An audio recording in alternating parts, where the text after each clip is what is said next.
et messieurs, amis sportifs, bienvenue dans cette édition spéciale basket féminin réalisée par Omar Lebon depuis Bamako.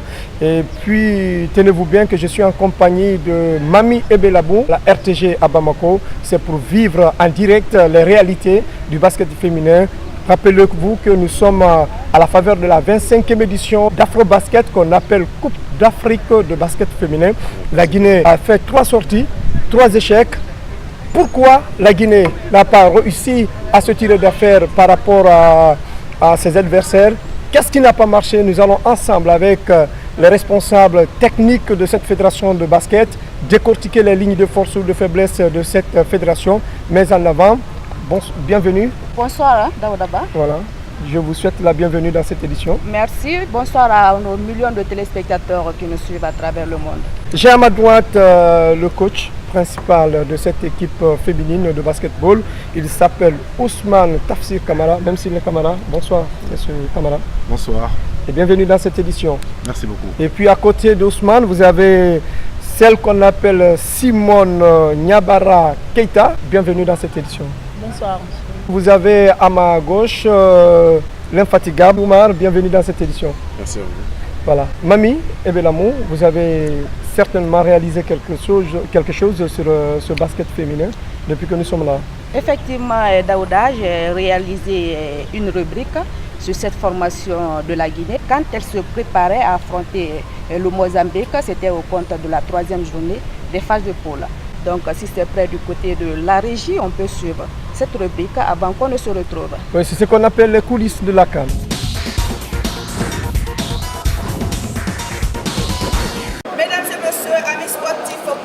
Et merci de nous rejoindre dans cette rubrique spécialement consacrée à l'évolution de l'équipe féminine de basketball. Je veux parler de la Guinée, à l'Afro-Basket senior dame qui se joue, comme vous le constatez derrière moi, ici au Palais des Sports Salimata Maïga de Bamako, un palais des sports qui a une capacité d'accueil de plus de 5000 places. Ce sont donc les 12 meilleures sélections féminines de basketball de l'Afrique qui prennent part à cette compétition. Et mes téléspectateurs, ces équipes sont reparties dans 2 poules de 6 équipes chacune. La Guinée partage la poule B en compagnie de l'Égypte, le Mozambique, le Sénégal, la RDC et le Nigeria. Au compte donc des phases de poule, vous connaissez les différents scores. La Guinée a raté ses 3 premières sorties. C'était contre le Sénégal, le score final 105 à 39. La deuxième sortie contre les Pharaons d'Égypte, 106 à 78. Et ensuite contre le Mozambique, le match vient de prendre fait ici au Palais des Sports. Le score final 88 à 47. Nous avons donc suivi cette équipe et ma téléspectateur avant qu'elle n'affronte l'équipe de Mozambique. C'était ce matin. Suivez quelques séquences. D'accord. La zone 2-3. L'écran comprend, ça sera fictive. Donc les meneuses n'attendez pas l'écran. Sinon, si maillot, si on se parcourt, on va fixer, on donne.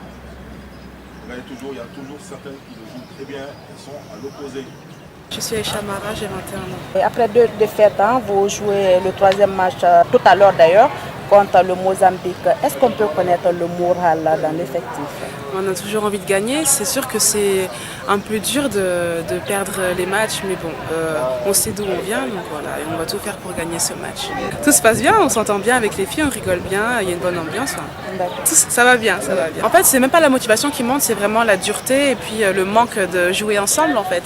On se connaît pas beaucoup et puis ça fait que le 2e match qu'on joue et franchement on a beaucoup progressé sur ça, donc on va continuer à avancer. Vous découvrez davantage. C'est ça, okay. C'est ça. C'est le plus important. Et puis après, surtout, être beaucoup plus dur et avoir envie de gagner comme les 2 premiers matchs. Angeline Keita, là, on est venu pour gagner. Alors, on est venu pour jouer. Alors, même si on a pris de lourdes défaites, on va pour gagner quand même. Et on espère vraiment, même pas espérer, il faut qu'on gagne.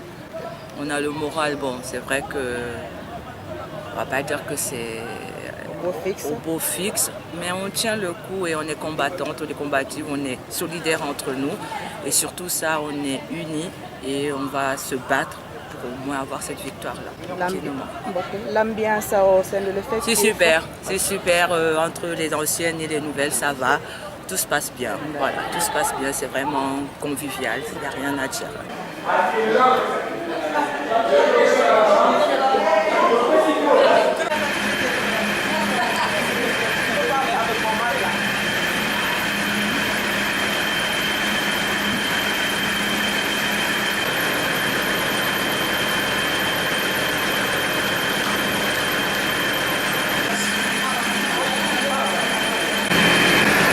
Qui a chanté?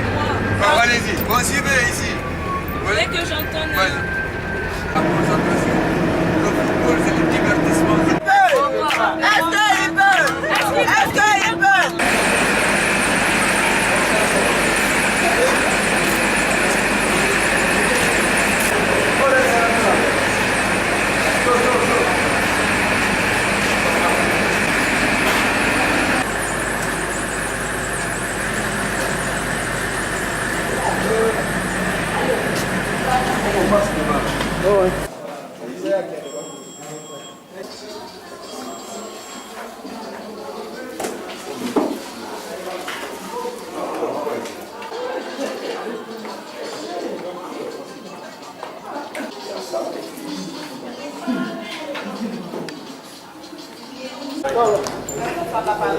Voilà.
Ce dernier panier réalisé en 3 points aggrave le score à 88 pour le Mozambique contre 47 pour la Guinée, soit 41 points de différence de panier.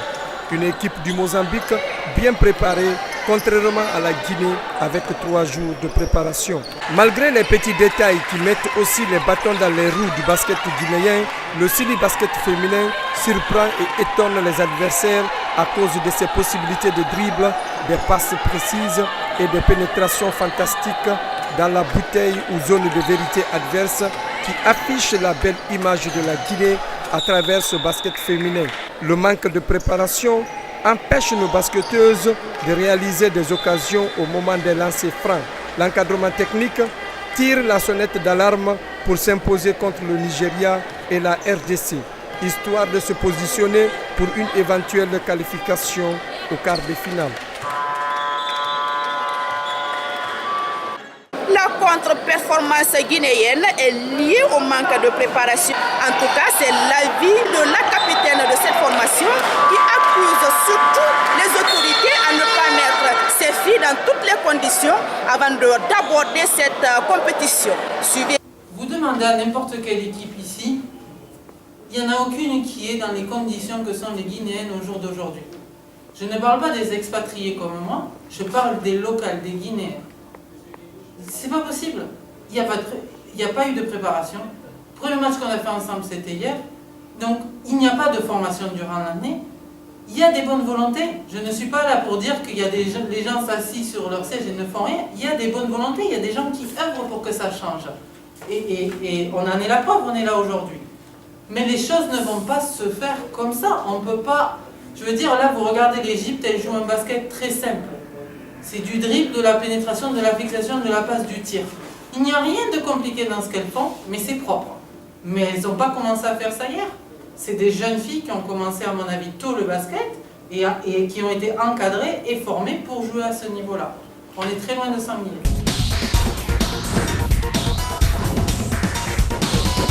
Retour sur ce plateau pour parler de cette édition spéciale basket féminin. Monsieur Camara, aujourd'hui, quelle lecture faites-vous du niveau de performance de cette équipe de basket féminin? Bon, c'est simple, hein. Donc là on est tombé sur un championnat de très très haut niveau. Ce championnat par rapport à il y a 2 ans, c'est vraiment, le niveau est très très élevé. Donc là on peut dire on a été surpris par la qualité des autres équipes, en sachant que bon, ils ont eu une grande préparation pour cet afro. Bon, nous on est venu avec nos moyens, donc bon, c'était très dur. Et quand vous dites que vous êtes venu avec vos moyens et puis c'est un championnat très élevé, de haut niveau, qu'est-ce que vous voulez dire concrètement par là? Ouais, c'est sûr, bon, on va pas se voiler la face, hein. Il y a plein de paramètres qui rentrent en compte.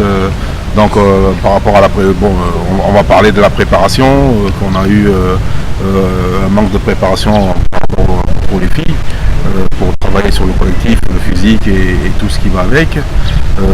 Mais bon, on espérait qu'il y a des choses qui pouvaient se passer, tout ça, mais bon, c'est comme ça. On accepte. Oui, mais oui, Mamie, allez-y. Voilà, s'il faut situer les responsabilités par rapport à cette contre-performance de l'équipe guinéenne, et quelle serait votre réponse, M. Camara? Bon, les responsabilités, c'est à tout le monde, hein. C'est à tout le basket guinéen, à tout le gouvernement, la fédération, tout. C'est ça, on va à moi-même, donc c'est normal.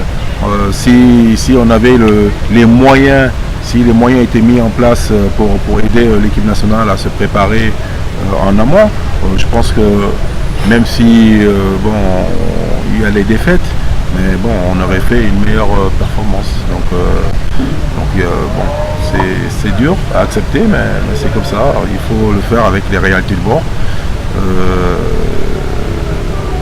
Manque de moyens, ça pose problème à ce niveau-là. Vous posez un problème de moyens. On sait quand même que l'équipe s'est entraînée 3 jours. Après 3 jours, l'équipe s'est retrouvée ici.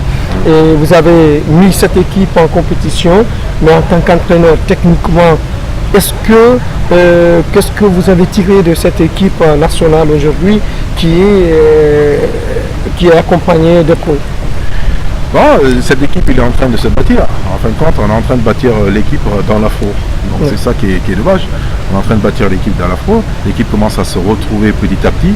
Mais bon, c'est trop tard parce que c'est dans l'afro basket. Donc, or que l'équipe devait se retrouver, commence à se construire avant. Donc là, si vous voyez par rapport à nos performances, on monte progressivement. Bon, j'espère que cette progression va être bénéfique pour les 2 autres matchs et le classement. Oui, Mamie. Bon, je me tourne vers M. Sampil qui est le manager de cette formation. Au sein de l'effectif de la Guinée, on découvre donc 7 professionnels et puis 4 joueuses locales. Quels sont les critères de recrutement de ces pros? Parce que là, quand même, sur le point de vue niveau, ça laisse à désirer. Quel est le critère de recrutement? Ou bien c'est seulement, vous n'avez pas trouvé mieux que ceux qui sont venus? Il peut avoir le meilleur joueur du monde, mais s'il n'est pas adapté au contexte guinéen, mais il n'arrivera jamais à jouer en Guinée, ni à jouer pour la Guinée, parce qu'on a des réalités. Aujourd'hui, dans l'effectif, il faut voir qu'on a quand même 4 joueuses de moins de 21 ans. Donc on a l'avenir devant nous. Ce sont des joueuses qui évoluent en première et deuxième division en Europe. Et ce sont des jeunes joueuses qui ont été remarquées par tout le monde. Maintenant, on le sait très bien, on a des joueuses qui étaient un peu plus vieillissantes et on a des joueuses qui sont très jeunes. Donc notre logique de recrutement se porte sur le fait qu'un groupe est composé à la fois de très jeunes filles potentiellement dynamiques, de jeunes filles à un âge intermédiaire et de jeunes expérimentés. Donc c'est comme ça qu'on monte une équipe de basket. Et c'est ce qu'on a essayé de faire. Malheureusement, même si on a un potentiel, et je l'ai dit dès le départ, de quart de finaliste, avec ces filles-là, si on n'a pas de préparation, c'est très compliqué. Mais on parle de cette professionnelle-là. Moi, je pense que là, le niveau est un petit peu élevé. Très élevé. Voilà, on pouvait quand même, individuellement pris, quand même, on pouvait avoir un niveau un tout petit peu élevé. Parce qu'on parle de 7 professionnels. Bon. Est-ce que ces professionnels sont atteints, elles jouent quand même le championnat dans leur club? En fait, il faut quand même relativiser en disant que pourquoi on dit 7 professionnels? Comme si les pays, les autres pays n'avaient pas le droit à des professionnels. Vous êtes en Coupe d'Afrique. Vous avez pratiquement tous les pays qui ont 12 professionnels. Nous, on en a amené 7 et ce sont des jeunes professionnels. Ce sont des filles qui ont 19-20 ans. Donc à 19-20 ans, quand vous êtes professionnel, ça veut dire que vous êtes professionnel depuis 1 ou 2 ans. Et vous avez une grosse expérience derrière. Donc quand aujourd'hui, vous dites 7 professionnels, ça veut dire qu'on doit prendre 7 joueurs de top niveau, on les amène, ils doivent forcément jouer. Mais oui, ils doivent jouer. Mais par rapport aux autres, c'est aussi des professionnels. Les autres n'avaient pas des locaux. Il n'y a que la Guinée qui considère qu'on doit mettre un nombre de joueurs locaux et amener quelques joueurs professionnels pour pouvoir participer. Or, toutes les autres équipes sont à 12, voire peut-être à 11, voire à 10 professionnels. Ce qui est normal, on met les meilleurs sur le terrain. Et il faut qu'on arrête de dire « Ah, on met des locaux, on met des professionnels ». Parce que dans une compétition, quand on joue la Coupe d'Afrique des Nations, c'est de mettre les meilleurs. On ne pose jamais la question au football. Est-ce qu'on met des professionnels ou pas? On met les meilleurs, et ce sont la plupart du temps des professionnels pour aller chercher la médaille. Mais il faudrait qu'on pense pareil pour les autres sports. C'est pas différent. On ne vient pas dans l'amusement. On n'est pas dans le social. La Coupe d'Afrique, c'est pas du social. La Coupe d'Afrique, c'est la plus grande compétition africaine qui fait jouer les meilleurs sportifs. Et on cherche les meilleurs Guinéens. Et tous les autres pays font la même chose. C'est à nous d'être au niveau des autres. Quelle va être la suite de ces pros avec vous? Aujourd'hui, quand vous avez 4 joueurs de moins de 21 ans qui sont aujourd'hui regardés par le monde entier et qui aujourd'hui est l'équipe la plus prometteuse d'Afrique, qui est la Guinée, même si sur le présent ça ne se voit pas, mais en devenir, ça veut dire que dans 4 ans, on se positionne pour une demi-finale ou finale de Coupe d'Afrique des Nations. Quand vous avez un groupe de jeunes sur un cycle de 4 ans, qui a 4 joueuses qui jouent en compétition internationale à moins de 20 ans, dans 4 ans, elles ont 24 ou 25 ans. Vous étoffez ce groupe-là, et forcément, vous avez une équipe compétitive. Je me tourne maintenant vers Simone. On sent des joueuses crispées au fait, parce que depuis que je suis venue, c'est ce que je remarque. Et qu'est-ce que vous regrettez? Qu'est-ce qui ne va pas réellement, Simone? Je dirais que, parce qu'avec ces défaites-là, 3 défaites déjà, ça joue sur le moral des filles. Parce qu'avec 3 jours de préparation et se faire battre à chaque fois, ça fait un peu mal. Mais bon, je dirais que c'est pas de notre faute. C'est les préparatifs, après les conditions du pays. Personne, aucun pays ne peut accepter ça. De se préparer dans 3 jours, juste 3 jours pour venir jouer une Coupe d'Afrique senior. Et là, ça se fait dans aucun pays. C'est vraiment dommage parce que les autres pays, pour préparer ces genres de compétition, il faudrait au moins 7 mois, 8 mois. Et coach, vous avez 2 matchs qui vous restent. C'est le Nigeria, la RDC. Quelle va être votre nouvelle stratégie pour gagner face à ces 2 adversaires? Bon, il y a 2 matchs clés. Le Nigeria, on sait que c'est une grosse cylindrée encore. Hein. C'est un rouleau compresseur. On les entend pas trop dans ce championnat, mais c'est une grosse équipe. Bon, nous, dans notre état d'esprit, l'état d'esprit qu'on a, on va essayer de faire quelque chose. On va essayer de gagner. De toute façon, c'est le but premier. Hein. Donc, si on joue, c'est pour gagner. Après, il y a la RDC. La RDC, c'est sûr que ce sera une équipe, on peut dire, à peu près à notre portée. Donc, on va tout faire pour finir cette phase de poule avec une victoire, sinon 2. Ce serait mieux, ce serait bien, ce serait une belle récompense pour les filles. Ok, mamie, vous avez une question? Moi, ce que je veux savoir, coach, est-ce que ces filles ont été préparées psychologiquement? Parce que là, ça compte. Parce qu'on a devant nous des filles qui viennent à Bamako complètement anéanties, complètement découragées. Voilà, est-ce que vous avez pensé à ce côté? Ah, par rapport au traitement. Est-ce que vous avez eu le temps de les remonter le moral, de les préparer? Voilà. Bon, on discute beaucoup avec les filles quand même. On essaie de faire plein de choses ensemble, de parler, de rigoler sur des choses futiles pour essayer de les libérer leur esprit. Donc c'est pour ça elles sont sur chaque match elles se remobilisent, elles se reconcentrent. Après on a une capitaine qui est Nadia Niang qui fait un gros boulot de l'intérieur aussi. C'est un boulot qu'on ne voit pas, mais elle discute beaucoup avec les filles pour les remobiliser et ça c'est important pour nous. Voilà, avant qu'on se quitte, Daouda, si tu permets, une dernière question peut-être. Ça, je la pose à M. Sampil. Il y a 2 ans, on a vécu presque la même situation. Est-ce que vous avez pris le temps au moins de tirer les leçons de la participation guinéenne du côté de Yaoundé pour ne pas qu'on retombe quand même dans la même situation, tout en impliquant les cadres du ministère des Sports? Oui, évidemment, il y a 2 ans, on n'a eu aucun financement du ministère et on a fini 9e dans cette compétition. Donc cette année, on a pris les devants. Donc depuis déjà plus de 2 mois et demi, on a déjà envoyé les demandes au ministère. On a contacté les cadres du ministère pour leur dire que voilà, la Guinée doit participer et on souhaite un accompagnement du ministère, notamment pour une préparation, une prise en charge du transport et des frais de séjour. Donc évidemment, on se bat et on demande le minimum parce qu'on sait que le ministère a beaucoup d'activités. Et on a fait cette demande depuis 2 mois et on a eu les billets le jeudi, la veille avant le départ. Et je ne sais même pas si l'ordre de mission avait été signé. Et on s'est débrouillé dans tous les cas pour faire une préparation. Malheureusement, c'est dommage. Aujourd'hui, on constate juste que mon propre pays, la Guinée, n'est pas capable de payer une semaine d'hôtel à son équipe nationale pour aller en Coupe d'Afrique des Nations. Donc on a dû héberger les joueurs, évidemment chez certains, chez les habitants, parce qu'aujourd'hui, la Guinée, une nation indépendante depuis 1958, est incapable de payer les frais d'hôtel à ces joueurs pour représenter la nation, pour faire entendre l'hymne national dans la plus grande compétition africaine. C'est dommage. Très dommage, très dommage. J'ai même la chair de poule. Mesdames et messieurs, vous avez compris l'essentiel de cette édition. Tout le plaisir a été pour nous de vous savoir nombreux à suivre cette édition spéciale basket féminin. Le prochain numéro, ça sera juste après les 2 matchs qui restent pour la Guinée. Alors, au revoir et bye bye.